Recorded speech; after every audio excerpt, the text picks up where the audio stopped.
శ్రీలంకలో జరిగింది ఇక్కడ జరగదు అనుకున్నాం, పాకిస్తాన్లో జరిగింది ఇక్కడ జరగదు అనుకున్నాం, నేపాల్లో జరిగింది, బంగ్లాదేశ్లో జరిగింది కూడా ఇక్కడ జరగదు అనుకున్నాం. కానీ బొద్దింకలు, వేలాది బొద్దింకలు పార్లమెంటు గుమ్మంలోకి వచ్చేసాయి. ఆ విధంగా మా సోరోస్ తాత నెకార్సైన మగాణ్ణి అని నిరూపించేసుకున్నాడు.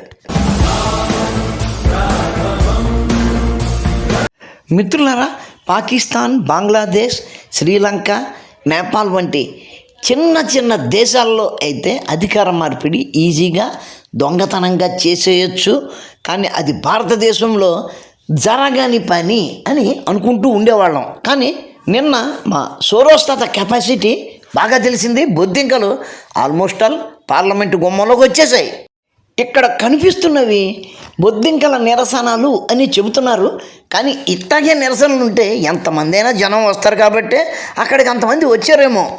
కేంద్ర ప్రభుత్వం దగ్గర ఇంటెలిజెన్స్ సరిగ్గా లేదో ఏమో కానీ వాళ్ళు గుమ్మంలోకి వచ్చేదాకా చూస్తూనే ఉన్నారు.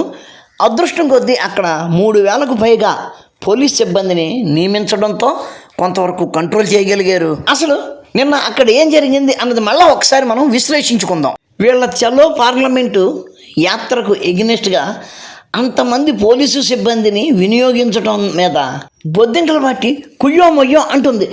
అంతమందిని ఉపయోగిస్తారా? ఇది అన్యాయము, అహేతుకము, అసేతుకము అని ఏదో అంటుంది. అంతమంది రక్షణ సిబ్బందిని వినియోగించారు కాబట్టే ఒక్క బొద్దింక పార్లమెంటులోకి వెళ్లకుండా ఆపగలిగారు. లేకపోతే భారతదేశం బంగ్లాదేశ్ అయిపోయి ఉండేది కదా. అంటే అక్కడ ఉన్న అమిత్ షా అంత హెవీ పప్పలా కనబడుతున్నాడా? ఈడెవడో పేపర్ అంటున్నాడు.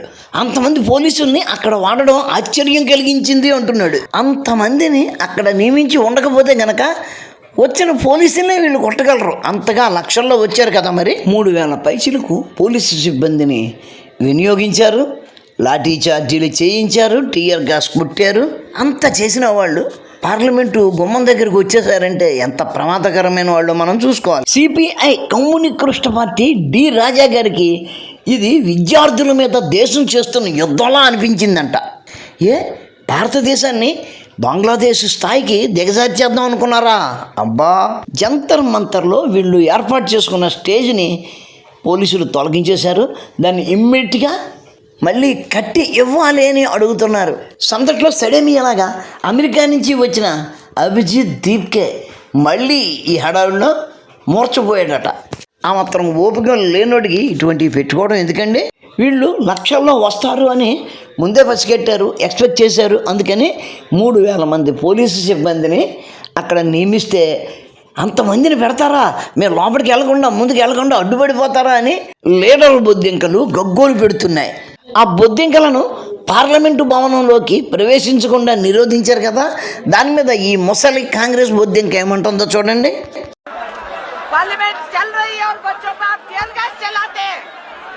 ये है सरकार, अंदर हाउस में हमारी व्हाट्सएप जैम कर दिए, गेट बंद कर दिए. क्या सरकार है? पार्लियामेंट बच्चों का हक है, जो संविधान का दिया हुआ अधिकार है इन बच्चों का. ये कौन होते हैं? नालायक लोग, इनको संभालना नहीं आता तो बच्चों पे लाठी मंगवा रहे और वो टीयर गैस डलवा रहे. किसानों के साथ ऐसे ही किए. शर्म नहीं? नीट एग्जाम फेल हुआ, मंत्री को लेके गोद में बिठा के बैठ. ఈ ముతక పాప గారు ఏమన్నారు విన్నారు కదా. సిగ్గులేని ప్రభుత్వం అట, పార్లమెంటు గేట్లు మూసేసిందట, పిల్లల్ని లోపలికి రానివ్వలేదంట. అసలు పార్లమెంట్ అంటే ఏంటి? పార్లమెంటు అనేది పిల్లలదట, రాజ్యాంగం ఇచ్చిన హక్కట వాళ్ళు పార్లమెంట్లోకి వెళ్ళడానికి. పార్లమెంటు అనేది ఎవరిది? ఎవడికి పడితే ఆడు దారిని పోయే దానేలందరూ వెళ్ళడానికి వీలున్న బిల్డింగా. నువ్వు ఒక సినిమా థియేటర్లోకి వెళ్ళడానికి 150-200 రూపాయలు పెట్టి టికెట్ కొంటే కానీ వెళ్ళలేవు. ఆఫ్టర్ ఆల్ సినిమా థియేటర్లోకే నీకు అనుమతి పత్రం లేకుండా నువ్వు వెళ్ళలేవు. పార్లమెంట్లోకి ఎవడన్నా వెళ్ళిపోవచ్చని ముసలి బొద్దింక కళ్ళబొల్లి కబుర్లు చెబుతుంది.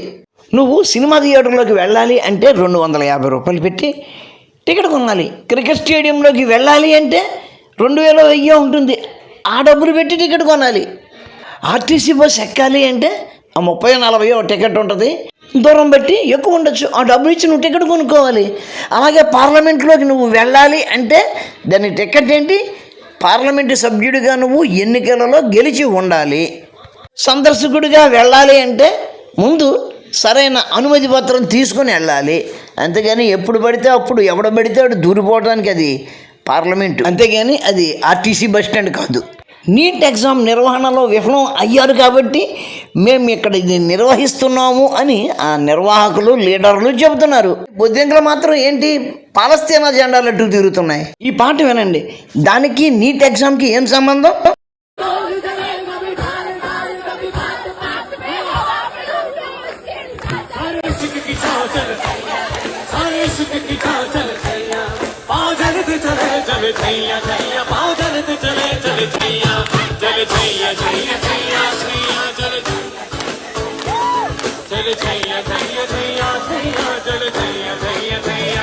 ఏనుగు తల్లిలా కనిపిస్తున్న ఈ అమ్మాయి తన పేరు ఎల్కవెల్ల అని తాను స్టూడెంట్నని చెప్తుంది. స్టూడెంట్కి వయోపరిమితి ఎంత ఉంటుంది? 30 అయినా 40 అయినా స్టూడెంట్లేనా?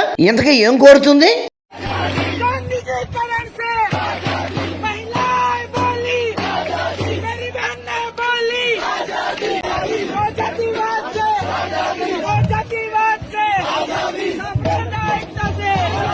జాతీయవాది సే ఆజాదీ అంటుంది అక్క.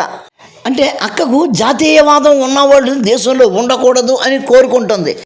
మరి ఎవరు ఉండాలి? నల్ల ముసుగు వేసుకునే వాళ్ళు, 2 చెక్కలు మోసేవాళ్లే కావాలా? అభిజిత్ దీప్కే అక్కడ 2 గంటలు కూర్చునేటప్పటికి తట్టుకోలేక బడా ఏడ్చేసాడట. దాని మీద మేడం ఏం చెప్తుందో చూడ. నిజంగా ఈ అబ్బాయిని చూసిన తర్వాత ఎవరైనా ఇంత కష్టపడగలరా? ఎంత కష్టపడ్డాడక్క? మీరు చేయగలరా? నువ్వు చేయలేవా? నేనైతే చేయగలను. వెనకాల అలా డబ్బులు సంచులతో పంపేవాళ్ళు ఉంటే నేను చేయగలను. ఎక్కడో అమెరికా నుంచి వచ్చి ఎందుకు వచ్చాడు? ఎవడు రమ్మన్నాడు? నువ్వేనా పిలిచావా? రోజుల తరబడి రాత్రనక పగలనక ఎండనక వాననక కూర్చుని ఎండనక వాననక కూర్చున్నాడా? ఎక్కడ కూర్చున్నాడక్క? ఏసీ కారుల్లో కూర్చున్నాడు, పోయి ఏసీ రూముల్లో పడుకున్నాడు. ఈ ప్రభుత్వంతో, ఇంత నిరంకుశ ప్రభుత్వంతో, ఇంత దుర్మార్గపు ప్రభుత్వంతో. ఏం దుర్మార్గపు ప్రభుత్వం అక్క? దాన్ని పోయే హిందూ యువకులను తీసుకెళ్ళి పిల్లలు పుట్టకుండా ఆపరేషన్లు చేయించేశారా? పాకిస్తాన్ నుంచి 10 మంది దుండగులను తీసుకొచ్చి బొంబాయిలో 250 మందిని కల్పించి చంపేశారా?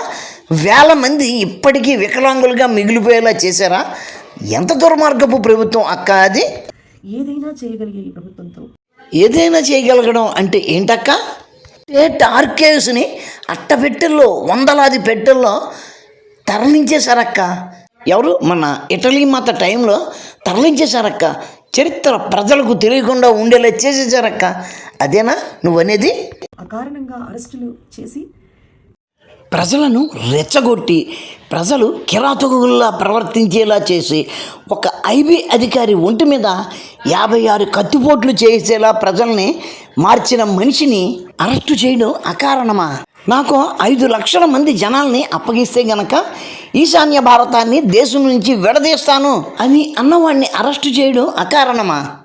అవునులే, వాళ్ళు నీ కూతురును తీసుకెళ్ళి ఆమెకు గర్భాధానం చేస్తే గనక అప్పుడు అకారణం అవుతుంది. ఎదుటి వాళ్ళ విషయంలో మీకేం ప్రాబ్లం లేదు, అవునా? అబద్ధపు సెక్షన్లు బనాయించి ఏళ్ల తరబడి ట్రయల్స్ కూడా నడపకుండా జైళ్లలో ఎంతోమంది మేధావులని, యాక్టివిస్టులని. అదేంటక్క, 80 ఏళ్ళుగా అటువంటి చట్టాలను తయారు చేసిన కాంగ్రెస్ ప్రభుత్వం నువ్వేమీ మాట్లాడు? కాంగ్రెస్ వాళ్ళు పెట్టిన దానికే పేరు మార్చి వీళ్ళు పెట్టారు, అంతే కదా. మన గులాబ్ పువ్వు చాచా నెహ్రూ తాత, మన అమ్మ ఇందిరమ్మ ఎన్ని వందల మందిని అట్లా అకారణంగా అనవసరంగా ఏ చట్టాలు లేకుండా అరెస్టు చేశారు, హింసించారు, బాధ పెట్టారు, చంపేశారు. అవి మాత్రం నీకు కనపడవా? ఎవడైతే దేశాన్ని విచ్ఛిన్నం చేస్తాను అన్నాడో అటువంటి వాళ్ళనే కదా ప్రస్తుత ప్రభుత్వం లోపడేస్తుంది. పర్లేదమ్మా, ఏం ప్రాబ్లం లేదు, చెప్పు. భయపడకుండా ఇక్కడికి వచ్చి మీరు అనుకున్నట్టు ఏ రాజకీయ కాంక్షతోనో ఈ అబ్బాయి చేసుకున్నాడు అనుకుంటే, మరి అధికార దాహంతో విరవీగుతున్న వీళ్ళందరూ ఇలాంటి ఒక్క త్యాగం చేయమనండి. ఏం త్యాగం చేశాడమ్మా? ఆయన ఊరికినే ఇక్కడికి వచ్చాడా? ఇక్కడ కనబడుతున్నాడు చూడు, ఆయన పేరు జార్జ్ సోరోస్. ఆయన దగ్గర నుంచి నిధులు ఈయనకి అందినాయి కాబట్టే ఈ డ్రామా అంతా ఆడుతున్నాడు. నువ్వు ఒక్క పూట 5 స్టార్ హోటల్లోకి వెళ్ళి భోంచేయగలవా? లేదు కదా. కానీ అభిజిత్ దీప్కే గారు నివాసం ఎక్కడ? 5 స్టార్ హోటల్లో. ఇన్ని రోజులు 5 స్టార్ హోటల్లో నివాసం ఉండగల కెపాసిటీ సాధారణ భారతీయుడికి ఉంటుందా? పైనుంచి ఫండ్స్ ఉంటే తప్ప ఉండవు. ఆడేదో త్యాగం చేసాడని నువ్వు చెప్తే మేము నమ్మేస్తామా? ఒక సాక్రిఫైస్ చేయమని చెప్పండి, చేయగలరా? ఎంత నటించినా, ఎంత స్వార్థమైనా సాధ్యమేనా? కాంగ్రెస్ కమ్యూనిస్ట్ మరక కిరస్థానీలు ఉంటారు, వాళ్ళు నమ్ముతారు, వాళ్ళకి నచ్చుతుంది అంతే. A process divorced from the machinery of an elected government that seeks to undo the checks and balances created to protect the supremacy of parliament of this house sets a dangerous precedent for our democracy. Today the proposed law is against corruption. Tomorrow the target may be something less universally heralded. It may attack the plurality of our society and our democracy. ఏంటి మన చంటుడు ఎలా మాట్లాడేస్తున్నాడు? బొద్దింకల నిరసన ఉద్యమానికి వ్యతిరేకంగా ప్రభుత్వాన్ని support చేస్తూ ఎలా మాట్లాడుతున్నాడు అనుకుంటున్నారా? కాదు, వాళ్ళ ప్రభుత్వంలో ఉన్నప్పుడు అన్నా హజారే గారు దీక్ష చేసినప్పుడు ఆయన చేస్తుంది తప్పు, ప్రభుత్వానికి ఎలా వ్యతిరేకంగా చేయడం అన్నది మంచిది కాదు అని అంటున్నారు. అదే చంటోడు ఇప్పుడు ఏమంటున్నాడు? వాళ్ళు ప్రభుత్వంలో ఉన్నప్పుడు వాళ్ళు ఏం చేశారో అదే పని ప్రతిపక్షం ప్రభుత్వంలో ఉన్నప్పుడు చేస్తుంటే తప్పు పడుతున్నాడు. ఓ స్టూడెంట్కి నీట్లో తక్కువ మార్కులు వచ్చినాయి, సీటు దొరికే అవకాశం లేకుండా పోయింది. అదే ఎగ్జామ్ క్యాన్సిల్ చేసి మళ్ళీ కండక్ట్ చేయడంతో ఒక కుర్రోడికి అద్భుతమైన మార్కులు వచ్చేసినాయి. కానీ అలా నీట్ ఎగ్జామ్ని రద్దు చేసి మళ్ళీ కండక్ట్ చేయడం మీద అల్లరి చేస్తున్న అభిజిత్ దీప్కే మీద ఆ యువకుడి తల్లి ఇంకు చల్లి తన బాధను తీర్చుకుంది. మిత్రులారా, ఈ బొద్దింకలు ఎంతకైనా తెగించగలరు, రైలు పట్టాన్ని కూడా తినేయగలవు, రైళ్ళ మీద రాళ్ళు వేసి వాటిని ధ్వంసం కూడా చేయగలవు. మిత్రులారా, కేంద్ర ప్రభుత్వం పటిష్టమైన దృక్పథంతో ఉండి ఈ బొద్దింకల ఉద్యమాన్ని కాలితో నేల రాసేవాలని నేను కోరుకుంటున్నాను. ప్రధానమంత్రిని, విద్యామంత్రిని రిజైన్ చేయించేసి వాళ్ళ పదవుల్ని ఈ అభిజిత్ దీప్కే, సోనం వాంగ్చుక్ ఇద్దరు ఆక్రమించేద్దాం అనుకుంటున్నట్టున్నారు. అది జరిగేదనంటారా? మిత్రులారా, వీడియో నచ్చితే లైక్ చేయండి, షేర్ చేయండి, మీ కామెంట్ పెట్టండి. మన ఛానల్ని ఇంకా సబ్స్క్రైబ్ చేసి ఉండకపోతే వెంటనే సబ్స్క్రైబ్ చేయండి. ఉంటాను. నమస్కారం. మతోన్మాదంపై రామబాణం.